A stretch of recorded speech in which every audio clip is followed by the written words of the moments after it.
মানত হবে শুধুমাত্র আল্লাহর নামে। মানত কার নামে হবে? সবাইকে বলতে হবে কার নামে হবে?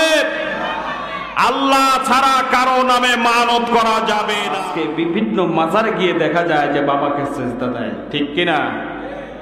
বাবাকে সেজদা দেয়, মাজারকে ফুল দিয়া খুব সুন্দর করে সাজানো আছে। আল্লাহ রসুলের মাজারে কি একটাও ফুল আছে? আছে? আপনারা তো দেখছেন, আপনারা তো ভিডিও তো দেখেন, অন্তত মোবাইলে তো দেখতে পান বিশ্বনবীর রওজা। একটা ফুল আছে কি? বিশ্বনবীর রওজা মোবারকের দরজার কাছে কাউকে কি মাথা নুইয়ে সেজদা দিতে দেখেছেন? যেখানে রাসূলুল্লাহকে সেজদা দেওয়া জায়েজ নাই, সেখানে পীর সাহেবকে সেজদা দেওয়া কি করে? এই মাথা আল্লাহ ছাড়া কারো সামনে মাথা নত করা যাবে না। এই মাথাটার দাম হচ্ছে অনেক বেশি, যেখানে সেখানে নত করে কিসমতটাকে নষ্ট করবেন না।